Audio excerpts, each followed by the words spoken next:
Alhamdulillah, kita bersyukur pada Allah Subhanahu wa taala pada hari ini, hari Sabtu malam Ahad, malam yang ke-8 dari bulan suci Rajab 1447 Hijriah, bertepatan dengan 27 Desember 2025. Kita dimudahkan oleh Allah Subhanahu wa taala untuk duduk bersama di Masjid Sulaiman dalam sebuah kajian dengan tema ibadah yang hilang. Salawat dan salam semoga selalu Allah berikan kepada Nabi kita Muhammad sallallahu alaihi wa ala alihi wasallam, pada keluarga beliau, para sahabat, serta orang-orang yang mengikuti beliau sampai hari kiamat kelak. Dengan nama-nama Allah yang husna dan sifat-sifatnya yang ulia, kita berdoa, Allahumma inna nas'aluka ilman nafi'an wa rizqan tayyiban wa amalan mutaqabbala. Allahumma anfa'na bima 'allamtana wa 'allimna ma yanfa'una wa zidna 'ilman. Allahumma inna nas'aluka al-huda wat-tuqa wal-'afaf wal-ghina. Allahumma amin. Ahibati fillah, afani Allah wa iyyakum, kaum muslimin yang saya cintai karena Allah. Semoga Allah Subhanahu wa taala selalu memberikan afiat kepada kita di dunia dan di akhirat. Kita di sebuah zaman yang berkata Fadilatul Syekh Profesor Dr. Abdul Razak bin Nurul Husin, nahnu fi zamani iman, zamani as-sidqi ma'allah. Kita di dalam zaman yang merupakan penegakan keimanan, zaman jujur kepada Allah Subhanahu wa taala di dalam iman. Hal ini disebabkan karena saking mudahnya seseorang bermaksiat di zaman ini, baik itu maksiat dengan mata atau telinga atau kemaluan akibat bermaksiat mata dan telinga. Oleh karena itu, pada kesempatan kali ini saya akan mengangkat sebuah tema untuk menegakkan kembali sebuah ibadah yang mafqudah, yang hilang di tengah kaum muslimin atau di tengah sebagian dari kaum muslimin akibat mudahnya seseorang bermaksiat. Bahkan beliau mengatakan, nahnu du'afa, kita ini lemah. Apalagi di dalam diri kita an-nafs al-ammarah bis-su', di dalam diri kita ada hawa nafsu yang memerintahkan kepada keburukan, dan pada diri kita ada syaitan alladhi yuwaswisu fi sudur. Ada syaitan yang membisikkan maksiat-maksiat di dalam kalbu kita. Kemudian qillatul a'wan, sedikitnya kawan-kawan yang mengingatkan kepada ketaatan kepada Allah Subhanahu wa taala. Kemudian katsiratul wasail al-mulhiyat wal mughriyat, lil ma'asi, banyaknya sarana-sarana yang melalaikan dan mengajak dan menipu, mengajak seseorang untuk bermaksiat kepada Allah Subhanahu wa taala. Saya beri contoh, misalkan di sini ada pesantren. Anak-anak santri hari-hari ini berlibur. Di pesantren dia dididik di atas iman, di atas ketakwaan. Dan kemudian ketika pulang berlibur, maka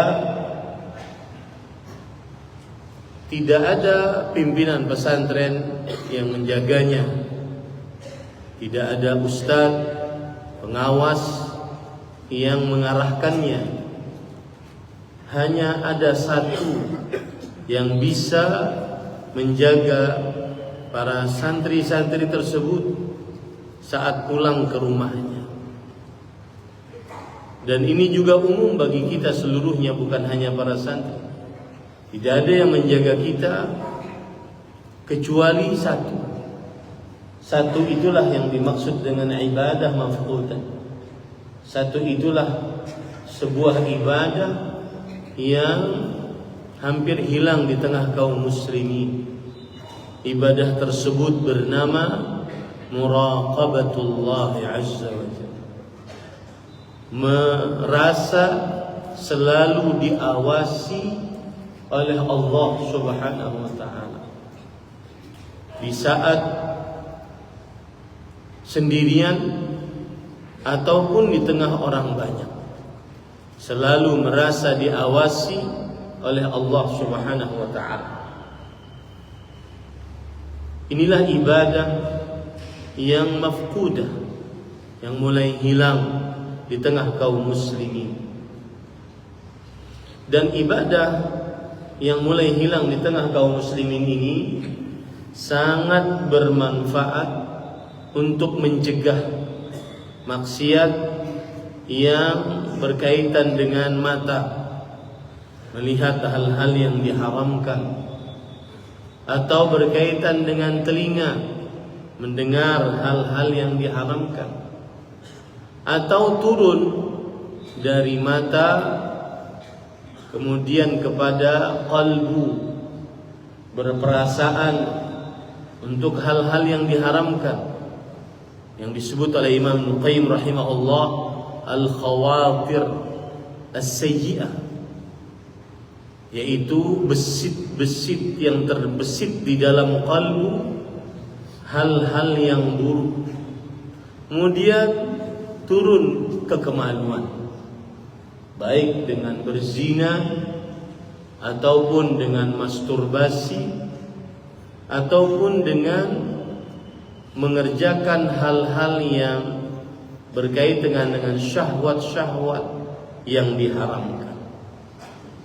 Maka tema ini sangat penting untuk menjaga kita dari maksiat zina, maksiat yang menurut para ulama, di antaranya Imam Ahmad rahimahullah, la a'lamu dhanban a'zama ba'da syirki wa qatl nafs min az-zina. Aku tidak mengetahui ada dosa yang lebih besar setelah melakukan kesyirikan dan membunuh nyawa, membunuh jiwa yang tidak berhak untuk dibunuh selain perbuatan zina.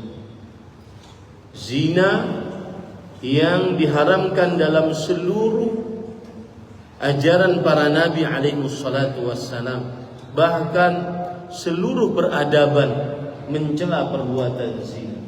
Bahkan peradaban hewan pun mencela perbuatan zina.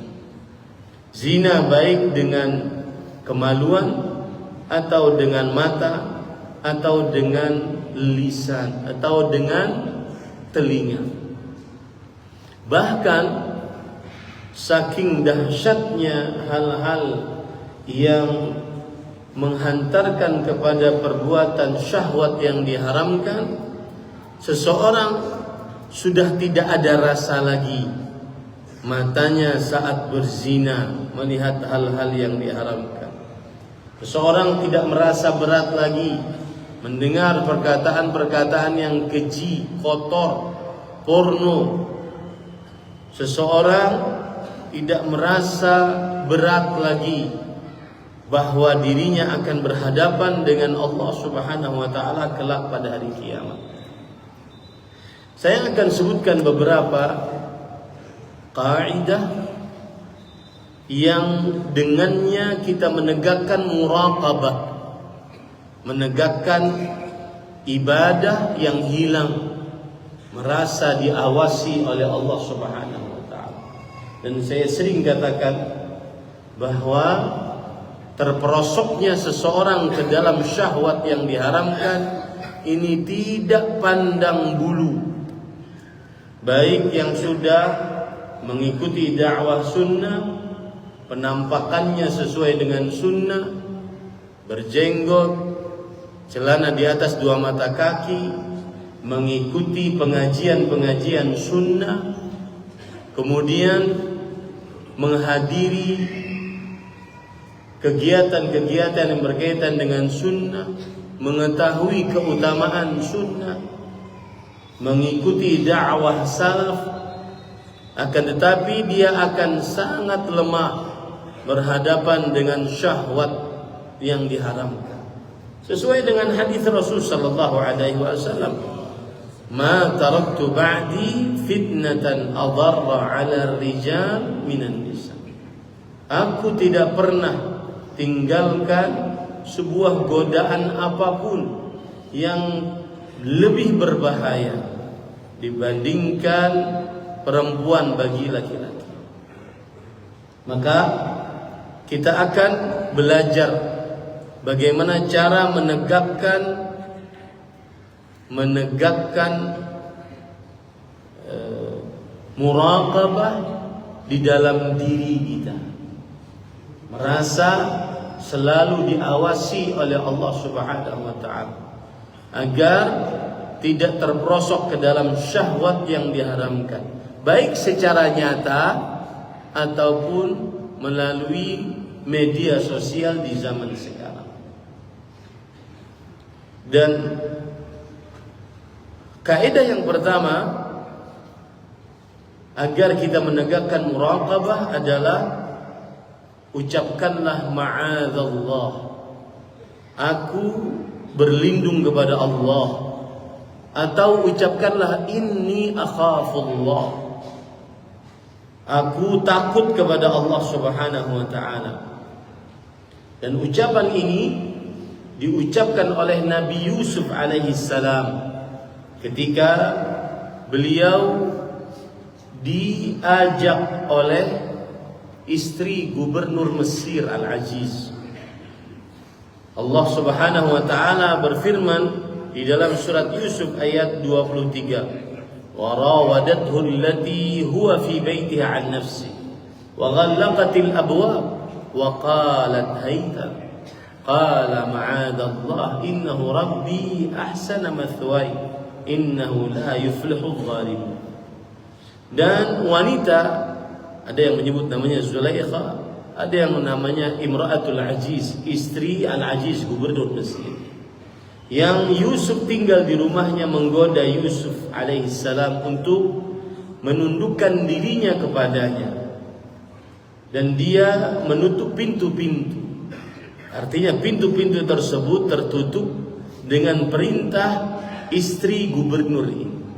Artinya tidak ada yang bisa membuka pintu-pintu tersebut tanpa perintah istri gubernur Mesir. Dan seraya berkata, hai talak, mari ke sini.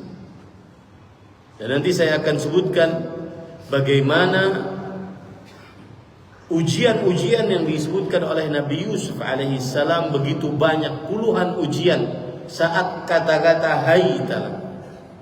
Tetapi yang menyelamatkan beliau pada waktu itu ketika beliau mengucapkan ma'adzallah, aku berlindung kepada Allah Subhanahu wa taala. Surat Yusuf ayat 23. Kemudian juga ucapan inni akhafullah, aku sangat takut kepada Allah. Hal ini sebagaimana yang terjadi pada seorang laki-laki yang sangat mencintai seorang perempuan. Seorang laki-laki yang diajak oleh perempuan untuk berzina. Kemudian disebutkan dalam hadis, rajulun da'athu imra'ah dzatu mansibin wa jamal faqala inni akhafullah. Yang artinya seorang lelaki diajak oleh seorang perempuan yang memiliki kedudukan dan memiliki kecantikan. Dua hal ini godaan tersendiri bagi si laki-laki tersebut untuk senantiasa dia mengiyakan ajakan tersebut. Cantik dan punya kedudukan.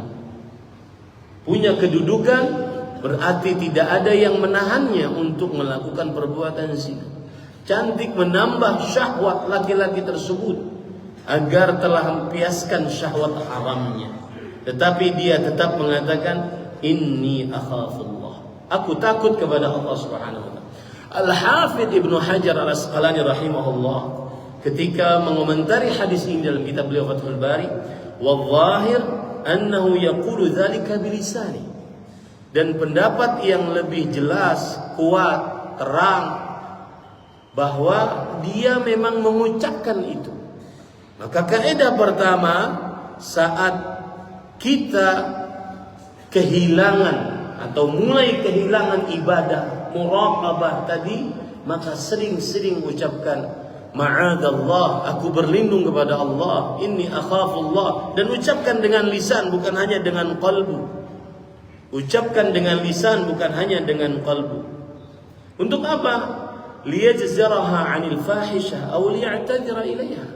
Agar dia tertahan dari perbuatan fahisyah, perbuatan yang keji tadi, atau dia punya alasan untuk tidak melampiaskan syahwatnya tadi, alasan takut kepada Allah Subhanahu wa taala.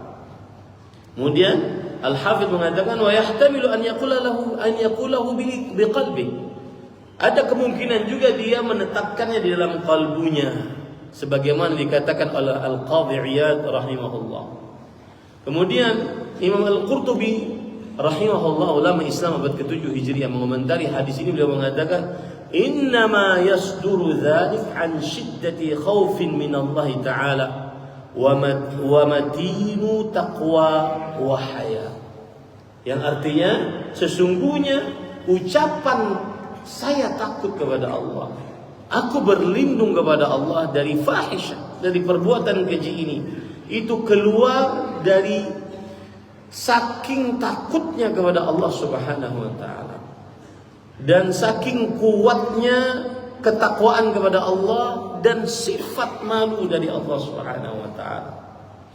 Ini para ikhwan yang dirahmati oleh Allah Subhanahu wa taala. Maka ini kaidah yang pertama agar seseorang benar-benar takut kepada Allah dan timbul tegak muraqabah, menjauhi perbuatan fahisyah, perbuatan keji, baik dengan matanya, dengan lisannya, dengan telinganya, apalagi dengan kemaluannya.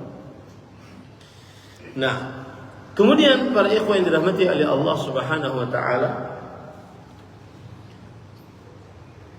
hal yang kedua yang membuat seseorang tegak muraqabah kepada Allah. Hal yang kedua yang membuat seseorang tegak muraqabah kepada Allah Subhanahu wa taala adalah yaitu ketika dia meyakini beberapa ayat yang ada di dalam Al-Qur'an yang menunjukkan atau memberikan motivasi agar seseorang muraqabah kepada Allah Subhanahu wa taala. Fadilat Syekh Abdul Rahman bin Nasir As-Sa'di rahimahullah, beliau menyebutkan di dalam kitab tafsirnya, kata beliau, al-muttali'u ala khafaya al-umur wa khabaya as-sudur alladhi ahata bi kulli syai'in 'ilma. Agar seseorang tegak muraqabah kepada Allah, maka dia harus meyakini bahwa Allah mengetahui hal-hal yang tersembunyi, saya jadi ingat cerita Fadilatul Syekh Profesor Dr. Abdul Razak bin Abdul Muhsin. Beliau mengatakan ada orang yang bercerita kepada saya ketika suatu saat saya masuk ke dalam kamar, saya tutup pintu kamar. Kemudian tujuannya untuk melihat yang maksiat. Tentunya melalui media sosial di zaman sekarang. Melihat hal-hal yang maksiat. Ditutup pintu tersebut. Setelah beberapa lama ada suara di depan pintu tersebut. Dan saya segera tutup HP-nya dan saya segera pergi ke depan pintu. Kemudian ternyata di depan pintu ada kucing yang mencakar pintu tersebut. Lalu kemudian saya tersadarkan dengan hal tersebut. Subhanallah, saya lebih takut kucing dibandingkan Allah Subhanahu wa ta'ala.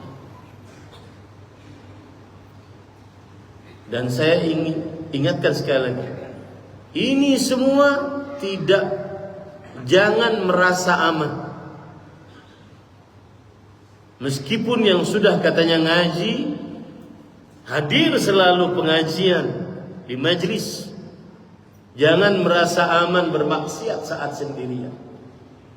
Agar tegak ibadah muraqabah, yakini baik-baik Allah adalah al-muttali' ala khafayal umur. Allah adalah yang mengetahui atas perkara-perkara yang tersembunyi. Dan bukan itu saja, wa khabayas sudur, atas hal-hal yang tersembunyi di dalam qalbu kita. Alladzi ahata bikulli syai'in ilma. Allah yang ilmunya meliputi segala sesuatu. Makanya para ulama menjelaskan ketika menerangkan ayat Al-Quran, huwal awwal wal akhir wal zahir wal batin. Dialah Allah al-awwal wal akhir. Ini adalah ihatah zamaniyah. Ini adalah kata para ulama ihatah zamaniyah. Artinya ilmu Allah meliputi segala waktu. Awalan yang tidak ada awalnya dan akhiran yang tidak ada akhirnya. Allah mengetahui apa saja yang telah terjadi dan yang sedang terjadi dan yang akan terjadi. Jikalau terjadi, bagaimana terjadinya, Allah mengetahui. Al-awwal wal akhir, Allah Maha mengetahui. Kemudian al-awwal wal akhir, al-zahir wal batin, ini ihatah makaniyah. Ilmu pengetahuan Allah tidak ada di atasnya kecuali Allah Subhanahu wa ta'ala, dan tidak ada yang di bawah kecuali Allah Subhanahu wa ta'ala mengetahui. Yakini itu baik-baik agar tegak sikap muraqabah kita kepada Allah Subhanahu wa ta'ala. Dalam surah Al-Baqarah ayat 235 Allah berfirman, wa'lamu anna Allah ya'lamu ma fi anfusikum fahdharu. Yakini baik-baik kalian seluruhnya, Allah mengetahui apa yang ada di dalam diri kalian.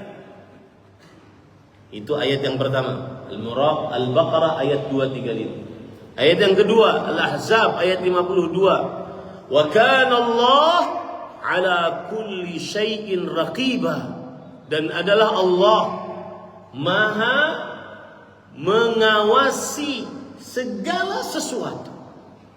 Dua. Yang ketiga, surat Al-Hadid ayat 4. Wa huwa ma'akum aina ma kuntum wallahu bima ta'maluna basir. Allah, Dia bersama kalian dimanapun kalian berada. Ini adalah ma'iyah ammah. Ini adalah kebersamaan yang umum yang menunjukkan keilmuan Allah atas segala makhluknya, apapun yang dilakukan oleh makhluk tersebut. Dan Allah tekankan, dan Allah Maha melihat apa yang kalian lakukan. Kemudian surah Al-Alaq ayat 14, alam ya'lam bi anna Allah yara. Apakah ia tidak mengetahui bahwa Allah Maha mengetahui? Kemudian ayat yang kelima surat Ghafir ayat 19. Ya'lamu kha'inatal a'yun wa ma tukhfis sudur. Allah mengetahui mata-mata yang berkhianat dan apa yang tersembunyi di dalam dada-dada manusia. Ada pepatah Arab mengatakan, wa idza khalauta bi ribatin fi dhulmatin wan nafsu da'iyatun ila al-isyani fastahi min nadharil ilahi wa qul laha innal ladzi khalaqa adh-dhalama yarani. Lihat agungnya bait syair ini. Jika engkau bersendirian dengan sebuah sesuatu yang mengajakmu untuk maksiat di dalam kegelapan, apalagi hawa nafsumu mengajakmu untuk bermaksiat kepada Allah Subhanahu wa taala. Saya punya pengalaman, ada seorang pemuda yang mengatakan, Ustaz, setelah saya dengar ceramah ini, saya hapus semua yang berkaitan dengan itu. Tapi dia nanti datang lagi, Ustaz. Bahkan sambil lisan saya beristighfar, mata saya menangis, saya tetap melihat itu. Apa sebabnya? Karena tidak ada muraqabah. Wa idza khalauta biribah fi dhulmah, jika engkau sendirian dengan hal yang mengajakmu untuk bermaksiat di dalam kegelapan, hawa nafsu mengajakmu untuk bermaksiat, fastahi min nadharil ilah, maka malulah dengan pandangan Allah, bukan dengan pandangan manusia. Dan ucapkanlah untuk diri, sesungguhnya yang menciptakan kegelapan sedang melihat. Tegakkan Allah Subhanahu, tegakkan pengetahuan Allah, pengawasan Allah di dalam diri kita. Ini para ikhwan yang dirahmati oleh Allah Subhanahu wa taala. Ada lagi pepatah Arab mengatakan, "Idza ma khalauta ad-dahra yawman fala taqul khalaut." Jika engkau bersendirian jangan katakan engkau sendirian. Walakin qul alayya raqib. Ucapkan, aku diawasi. Ada sang pengawas, Allah Subhanahu wa taala. Wala tahsabanna Allah yaghfulu sa'ah. Jangan sekali-kali engkau mengira Allah akan lalai walau sekejap pun. Wala anna ma tukhfa alaihi yaghibu. Dan jangan engkau mengira sekali-kali bahwa yang engkau sembunyikan itu akan tidak terlihat oleh Allah kelak nanti pada hari kiamat. Semuanya akan diperlihatkan oleh Allah Subhanahu wa taala. Wa wudi'al kitab fataral mujrimina mushfiqina mimma fihi يقولون يا ويلتنا ما لهذا الكتاب لا يغادر صغيرة ولا كبيرة إلا أحصاها ووجدوا ما عملوا حاضرا. Mereka akan dapati apa yang mereka lakukan hadir di hadapannya. Wala yadhlimu rabbuka ahad. Rabbmu tidak akan pernah menzalimi selamanya. Ini para ikhwan yang dirahmati oleh Allah Subhanahu wa taala. Kemudian para ikhwan yang dirahmati oleh Allah Subhanahu wa taala, kaidah yang kedua atau yang ketiga. Tadi kaidah agar bisa menegakkan sikap muraqabah terhadap Allah, tanamkan ayat-ayat yang berkaitan dengan Allah Maha mengetahui. Allah Maha tahu apa yang kita lakukan, tersembunyi ataupun terang-terang. Kaidah yang ketiga, ihdar kha'inatal a'yun. Hati-hati mata yang berkhianat. Apalagi subhanallah sudah kecanduan. Dan saya berpesan ini sudah mulai diingatkan oleh para masyayikh kontemporer di zaman sekarang. Saya ingatkan dan saya menyampaikan apa yang disampaikan oleh para masyayikh. Ini sedikit menyimpang dari di Mataram sudah saya sampaikan. Fadilah Syekh Abdul Razak bin Abdul Nasir, Fadilah Syekh Saleh Ali Syekh, Fadilah Syekh Abdul Salam Al-Syu'aib sudah mengingatkan, media sosial at-tawasul istimai sina'atul khauf. Media sosial pembuat rasa cemas, rasa gelisah, rasa resah, rasa gundah, tidak tenang. Macam-macam sebabnya. Salah satu sebabnya yang berkaitan dengan tema kita adalah hal-hal yang melupakan syahwat yang diharamkan dilihat oleh mata kita. Akhirnya tidak tenang. Hati berdetak tidak tenang. Kemaluan tidak bisa disampaikan. Apalagi bagi yang belum menikah. Hati-hati. Hati-hati mata-mata yang berkhianat dan sudah kecanduan. Habis tidur pasti lihat. Habis tidur belum ngapa-ngapain. Yang dicari pertama kali HP. Sina'atul khauf. Dan saya juga sebutkan, Imam Al-Qayyim rahimahullah mengatakan, al-hammu wal hazan huma jundun min junudillah, narun dunyawi, uqubatun ajilah. Imam Al-Qayyim rahimahullah mengatakan, rasa resah, gelisah atas apa yang dilihat dan rasa sedih atas apa yang berlalu padanya belum dia dapatkan atau kehilangan darinya, itu dua hal tentara Allah Subhanahu wa taala. Siksa yang disegerakan oleh Allah,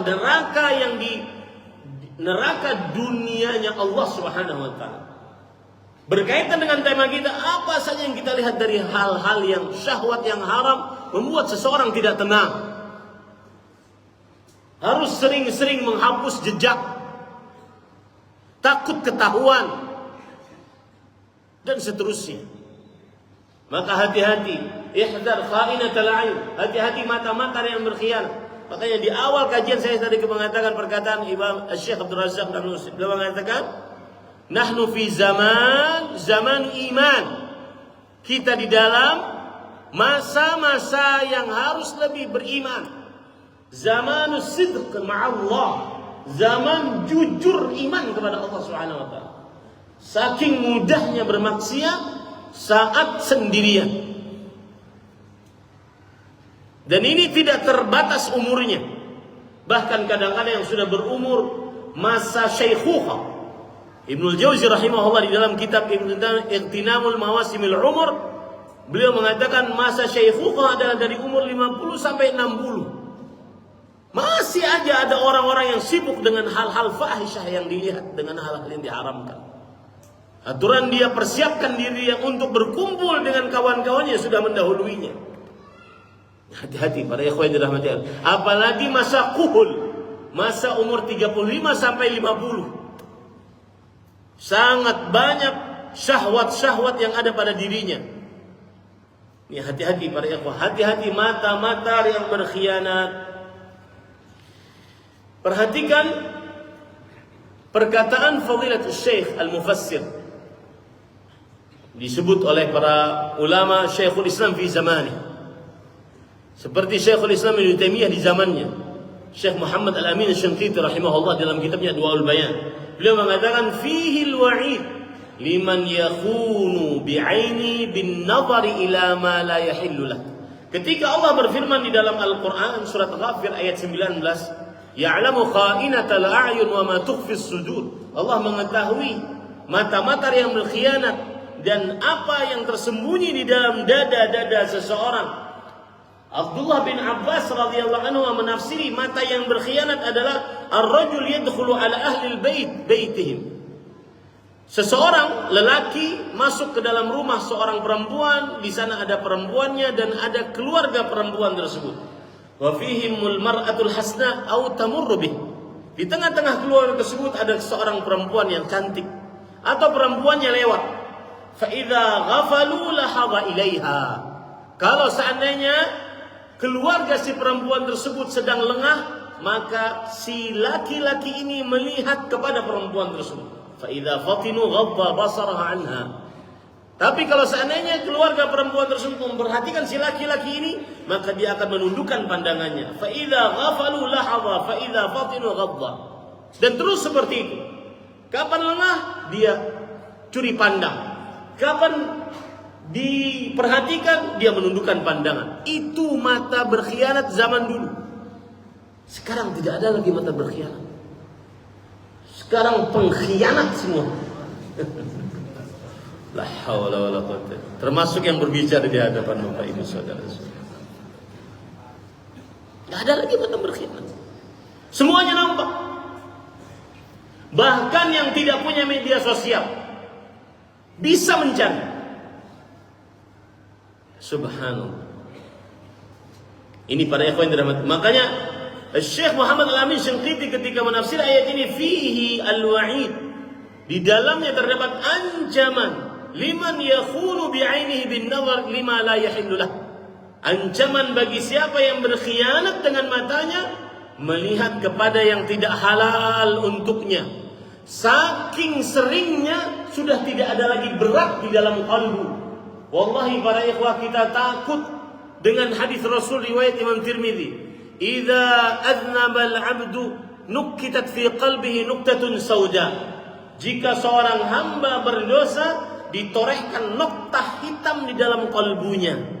Fa idza naza'a wastaghfara saqula qalbu. Kalau seandainya dia melepaskan dosa tersebut, beristighfar dari dosa tersebut, kalbunya akan kembali bening. Fa in zada zidat alaihi hatta ta'lu qalbu fadzalika ar-ran. Kalau seandainya dia tambah dosanya, tambah noktah hitam, noktah hitam, noktah hitam, sampai menutupi kalbunya, itulah penutup kalbu. Saat itulah sudah tidak terasa lagi mata ini bermaksiat. Tidak merasa lagi mata ini bermaksiat. Tidak merasa lagi kemaluan ini bermaksiat. Ini para ikhwan yang dirahmati oleh Allah Subhanahu wa taala. Makanya para ulama mengatakan nazarul muharram sahmu iblis al-masmu. Melihat kepada yang haram adalah anak panah iblis yang penuh dengan racun. Ini para ikhwan yang dirahmati Allah. Rasulullah, oleh karena itulah akhirnya kita paham mengapa Allah berfirman dalam surah An-Nur ayat 30, "Qul lil mu'minin yaghuddu min absarihim wa yahfazu furujahum." Katakanlah wahai Muhammad sallallahu alaihi wasallam untuk lelaki beriman agar mereka menundukkan pandangan mereka dan menjaga kemaluan-kemaluan mereka. Berarti ala qadri ghaddika li basarik ala qadri hifdzika li farjik. Sebesar kekuatanmu menahan pandangan, sebesar itu pula kemaluanmu akan tertahan dari perbuatan yang keji. Zina atau masturbasi, atau melakukan hal-hal yang diharamkan lainnya. Ini para ikhwan yang dirahmati oleh Allah Subhanahu wa ta'ala. Berkata Al-Qasimi di dalam kitab tafsirnya terhadap ayat ini, sirru taqdimi ghaddil basari ala hifdzil farj huwa anna an-nazara bariduz zina wa raidul fujur. Perhatikan, yang sering melihat yang haram, rahasia mengapa di dalam ayat tadi didahulukan menundukkan pandangan dibandingkan menjaga kemaluan. Setelah kemaluan, tundukkan pandangan dulu, baru terjaga kemaluan. Karena pandangan konduktor zina. Apa arti konduktor, Pak? Penghantar zina. Makanya saya ingat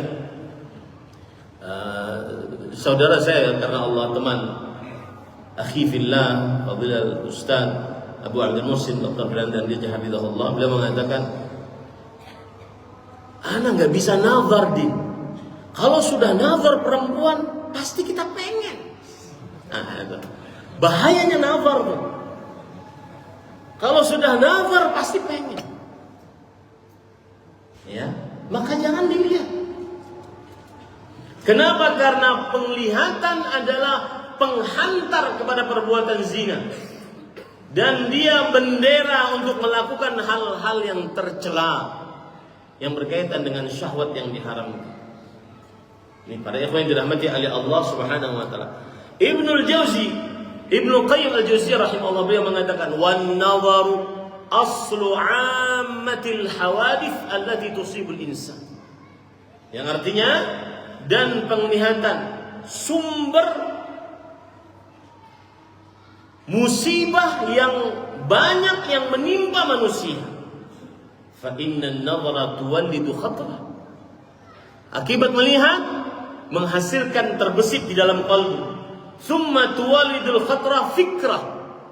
Akibat terbesit akhirnya terfikir. Summa tuwallidul fikrah syahwah. Akibat terfikir akhirnya muncul syahwat. Summa tuwallidul syahwah iradah. Akibat ada syahwat timbul keinginan. Summa taqwa fatasiru azimah jazimah. Semakin ada keinginan bertambah kuat, akhirnya melakukan. Ini bahayanya meluaskan pandangan. Ini hati-hati para ikhwan yang dirahmati oleh Allah Subhanahu wa taala. Kalau di zaman sekarang meluaskan pandangan, melihat foto-foto yang tidak, perempuan yang tidak menutup aurat, bahkan di zaman sekarang bukan hanya foto yang tidak bergerak, yang bergerak. Dan subhanallah, orang di zaman sekarang scroll media sosial itu berjam-jam dia sanggup. Dan waktu begitu cepat berlalu pada dia. Sampai jam 12 malam, jam 1, jam 2. Yang aturan orang baru bangun dari tidurnya, kemudian untuk melaksanakan bermunajat kepada Allah di waktu turunnya Allah Subhanahu wa taala. Dan ini saya perhatikan Pak. Dan ini dipelajari oleh orang-orang yang membuat media sosial. Semakin dia apa saja yang disukai oleh manusia akan ditimbulkan di situ. Dan dia akan terus scroll sesuai dengan yang itu. Semakin jelek, semakin dia penasaran. Ini hati-hati para ikhwan yang dirahmati oleh Allah Subhanahu wa taala. Kalau seandainya dalam hadis riwayat Muslim terjadi begini. Jarir bin Abdullah radhiyallahu anhuma pernah berkata, "Sa'altu Rasul sallallahu alaihi wasallam an nadharil fuj'ah." Aku bertanya kepada Rasul sallallahu alaihi wasallam tentang pandangan yang seketika. Saya lewat tadi di hadapan, kemudian terlihat perempuan. Pandangan seketika. Kata Jarir bin Abdullah, fa'amarani an asrifa basar. Itu pandangan seketika. Rasulullah SAW memerintahkan aku agar aku memalingkan pandangan. Bagaimana kalau seandainya ini bukan seketika, berjam-jam melihat itu. Dan ingat para ikhwan yang dirahmati oleh Allah, la saghirata ma'al israr. Ini sedikit menyimpang dari tema kita. Tidak ada disebut dosa kecil kalau dikerjakan terus menerus. Imam Al-Qurtubi mengatakan, al-israr ala as-saghirah hukmuhu ka hukmi murtakibil kabiratil wahidah ala al-masyhur min qaulil ulama. Mengerjakan dosa kecil terus menerus dihukumi seperti pelaku dosa besar satu kali. Menurut pendapat yang masyhur dari para ulama. Terus menerus dia kerjakan. Ada yang nyeletuk, berarti melihat yang haram dosa kecil Ustaz. Maka saya hanya bisa mengatakan dosa. La tahqiranna saghiratan innal jibala minal 'asar. Jangan sekali-kali engkau menghina sebuah dosa yang kecil. Sesungguhnya gunung terdiri dari batu-batuan yang kecil. Makanya Rasul sallallahu alaihi wasallam berkata kepada menantunya, "Ya Ali, la tutbi'in nadhratan nadhrah, fa inna ma lakal ula wa laysat lakal akhirah." Wahai Ali, jangan engkau ikuti pandangan dengan pandangan selanjutnya. Bagimu adalah pandangan yang pertama, artinya tidak ada dosa atasmu. Tetapi atasmu atau bukan milikmu pandangan yang selanjutnya. Ini dikerjakan terus menerus setiap malam. Dan ingat para ikhwan yang dirahmati oleh Allah, sudah saya sebutkan tadi malam di Mataram, maksiat ada syurmuha, ada kesialannya. Di dunia ini tidak ada kesialan kecuali karena maksiat. Kemudian kaidah yang ketiga, para ikhwan yang dirahmati oleh Allah Subhanahu wa taala, yaitu kaidah yang ketiga adalah seseorang hendaknya menikah dengan wanita yang salihah, punya agama, mengetahui ilmu agama dan mengamalkannya.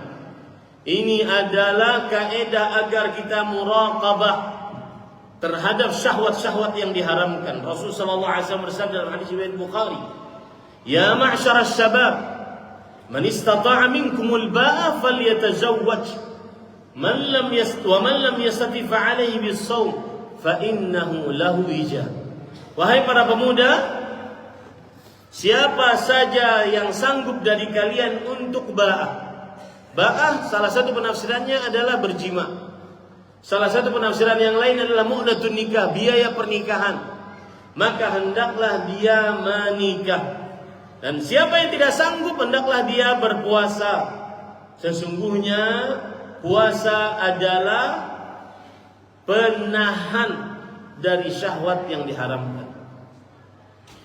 Ini adalah kiat yang keempat yang membuat kiat yang ketiga, yang keempat membuat seseorang untuk menegakkan muraqabah. Apabila ada syahwat yang muncul di dalam kalbunya, masuk kepada pemikirannya, maka lebih baik dia menikah.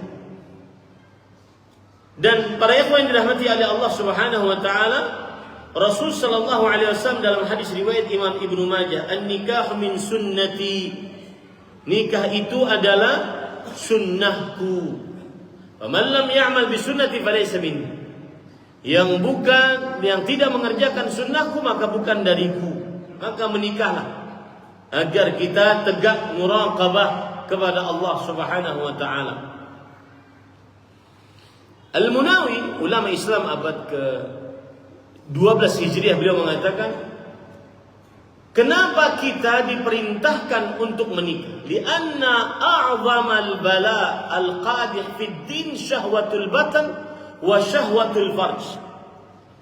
Karena bala musibah yang besar yang merusak agama seseorang adalah syahwat pada perut dan syahwat pada kemaluan.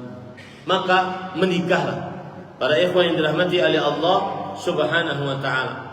Karena orang menikah, dia bisa melampiaskan syahwatnya kapan dia inginkan.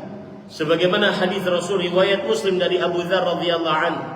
Rasul sallallahu alaihi wasallam bersabda, "Wa fi bud'i ahadikum sadaqah." Dan di setiap pergaulan kalian dengan istri kalian terdapat sedekah. Kita bisa bergaul dengan istri kapan saja ketika kita sudah menikah. Dan jangan takut bagi para pemuda yang ingin menikah, karena Allah telah menjamin rezeki bagi siapa yang menikah dengan niat menjaga kesucian kemaluannya. Rasul sallallahu alaihi wasallam bersabda dalam hadis riwayat Tirmidzi, "Thalathatun haqqun 'ala Allah 'aunuhum." 3 orang yang wajib oleh Allah Subhanahu wa taala untuk menolong mereka.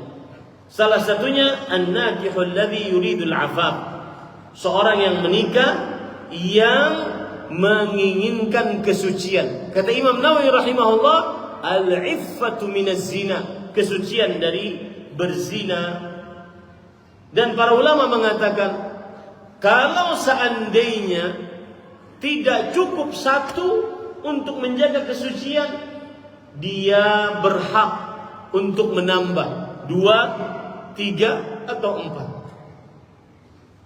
Kalau dia merasa dirinya tidak cukup satu dan dia mempunyai kekuatan fisik, kemudian kekuatan ekonomi dan kekuatan kesabaran, maka dia dianjurkan untuk menambah. Tetapi jika cukup dengan satu istri sudah menundukkan pandangannya, menjaga kemuliaannya, maka pendapat jumhur ulama adalah dicukupkan dengan satu. Karena bagaimanapun yang menambah pasti akan masuk ke dalam kezaliman la mahala. Pasti akan masuk ke dalam kezaliman, tidak mungkin dia terelakkan daripadanya. Nah, kemudian para ikhwan yang dirahmati oleh Allah Subhanahu wa taala. Lihat hadis Rasul dan indahnya orang yang menikah. Riwayat Muslim, innal mar'ah tuqbilu fi surati syaitan wa tudbiru fi surati syaitan.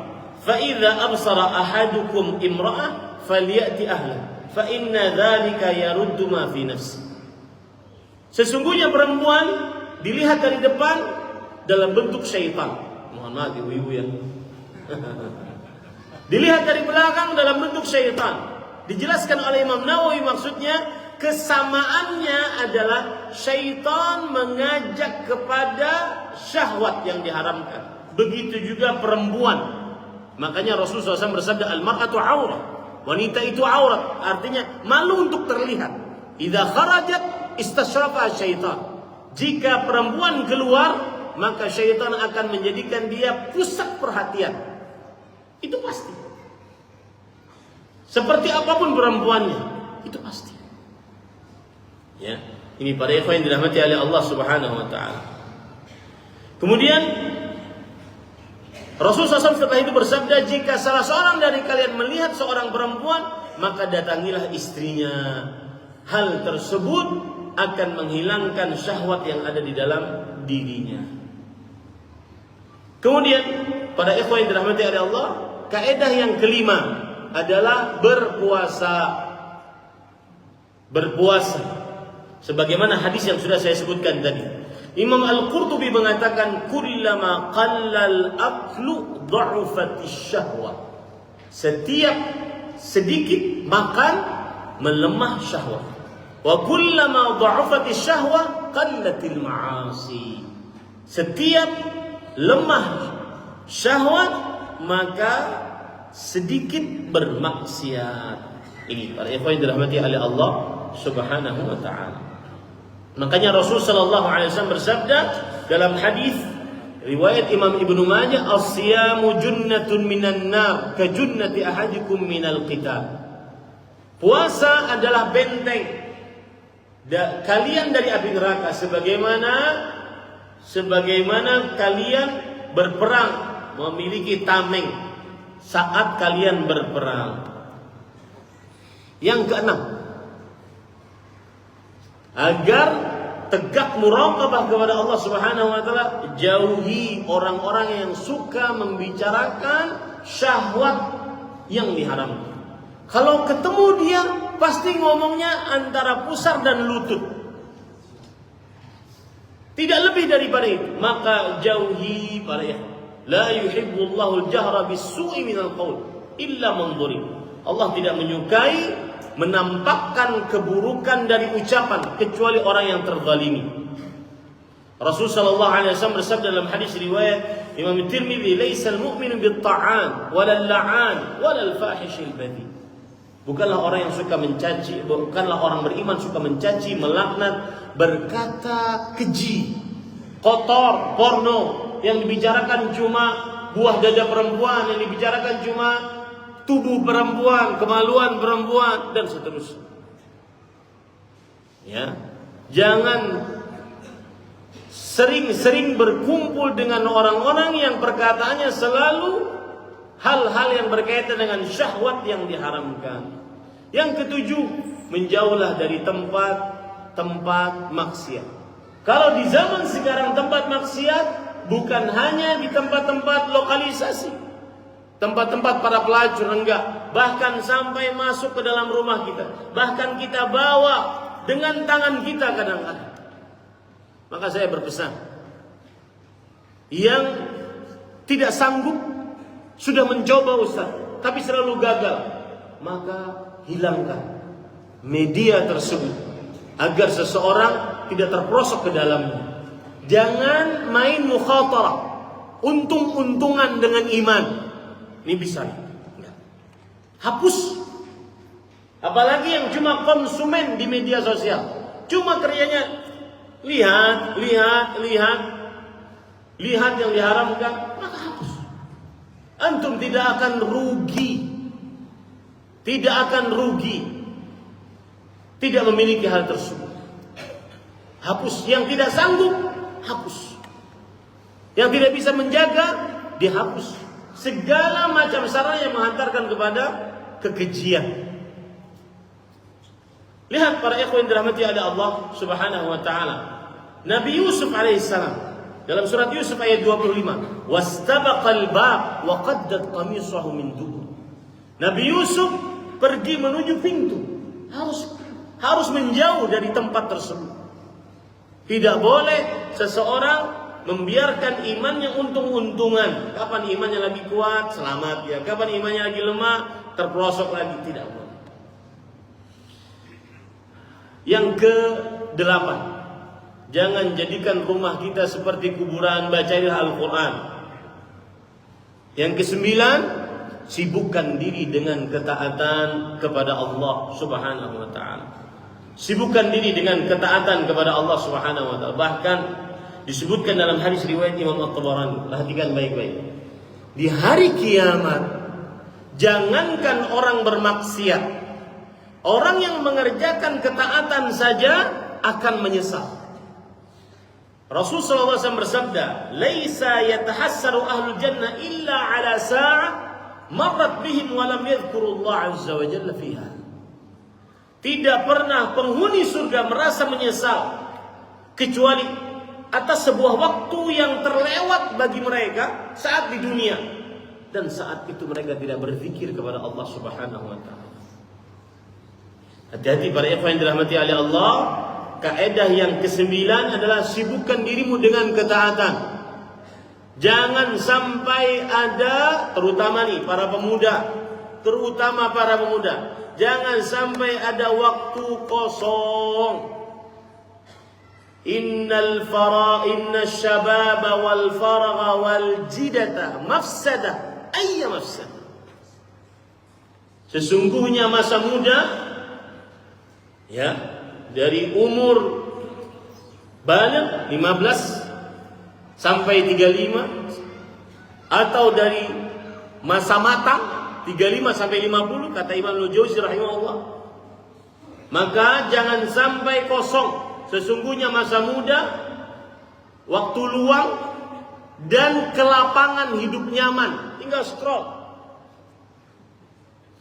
Maka ini sangat merusak bagi kehidupan seseorang. Bahkan ada penelitian, orang bisa hilang fokus setelah berjam-jam.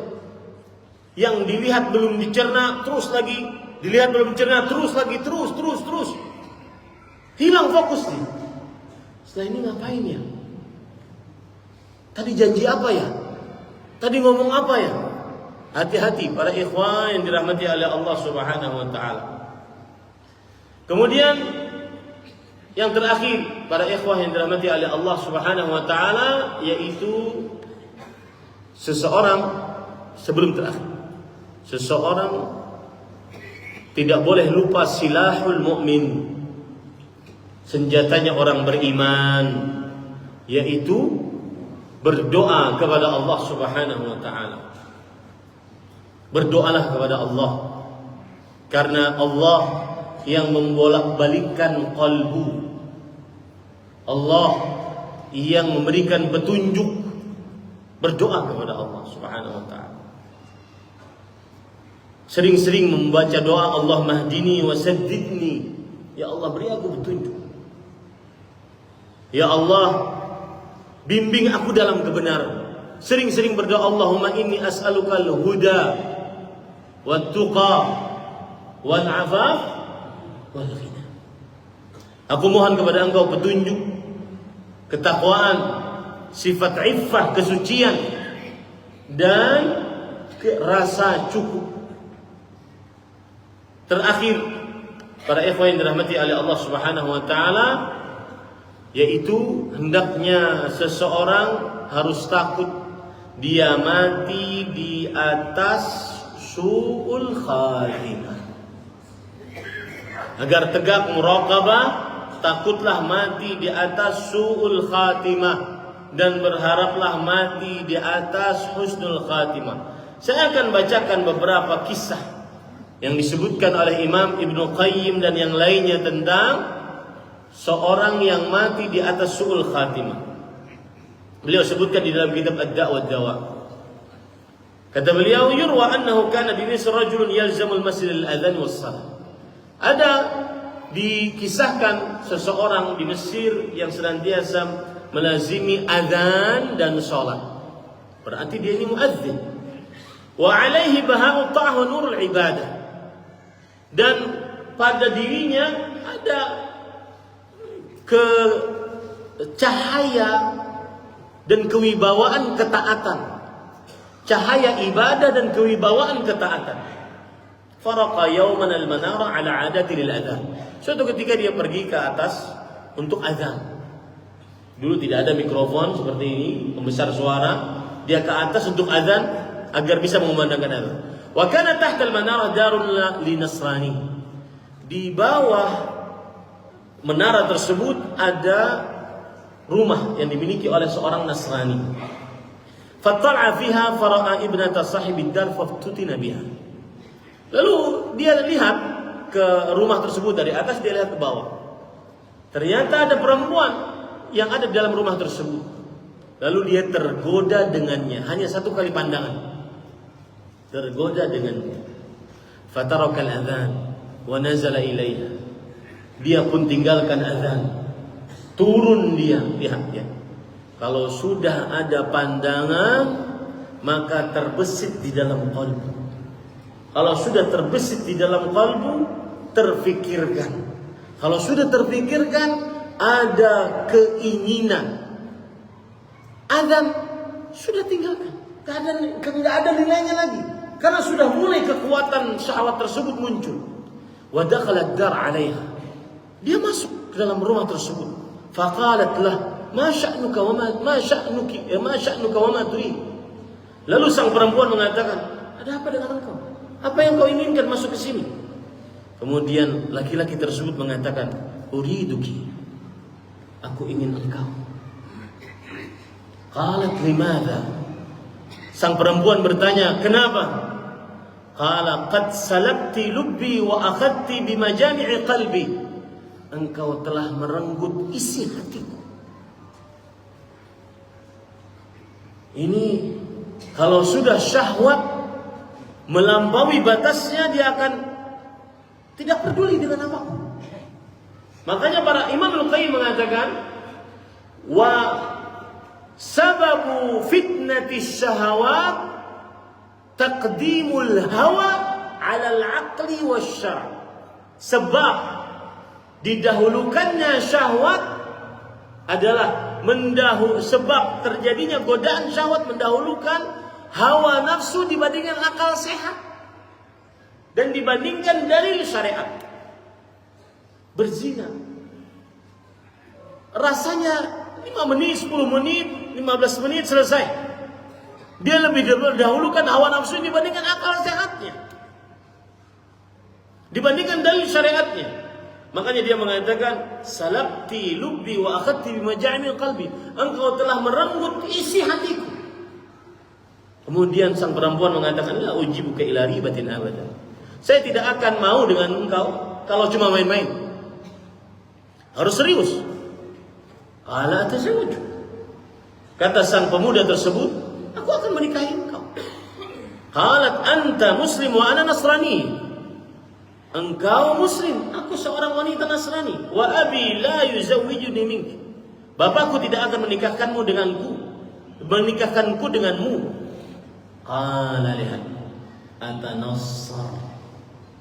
Saya akan masuk ke dalam agama Nasrani. Sebabnya satu kali pandangan. Qalat in fa'alta af'al. Sang perempuan mengatakan, kalau itu kamu lakukan, aku akan terima. Fatanassara rajul yatazawwajha. Masuklah laki-laki tersebut ke dalam agama Nasrani supaya bisa menikahi perempuan tersebut. Wa aqama ma'ahum fid dar. Dan akhirnya dia bersama dengan perempuan tersebut di dalam rumah tersebut. Sebagaimana kebiasaan orang-orang yang tinggal bersama sebelum menikah. Sudah punya anak 5 baru nikah. Falamma kana fi athna'i dzalikal yawm, hari itu juga raqa ila sathin kana fi dar fasaqata anhu minhu fama. Ketika dia sudah masuk ke dalam agama Nasrani, tinggal bersama perempuan tersebut, dia naik ke atas gentengnya, ke atas genteng rumah perempuan tersebut, lalu dia terjatuh dan meninggal. Falam yadhfar biha wa fatahu din. Dia tidak mendapatkan lezatnya berhubungan dengan perempuan tadi dan hilang agamanya darinya. Hati-hati para ikhwan, su'ul khatimah saat seseorang melampiaskan syahwat yang diharamkan karena tidak menegakkan muraqabatullah kepada Allah Subhanahu wa taala. Sudah 8:30, sudah cukup sepertinya. Kemarin juga di Lawata 8:30 berhenti. Ini yang bisa saya sampaikan. Jazakumullahu khairan kepada para ustaz yang sudah memberikan izin untuk kita menghadiri kajian pada malam kali ini, dan semoga ini adalah ilmu yang bermanfaat yang bisa kita amalkan, terutama bagi yang menyampaikan. Terakhir saya ingat perkataan Syekh Abdul Razak, beliau menyampaikan sebuah hadis, subhanallah. Kata beliau,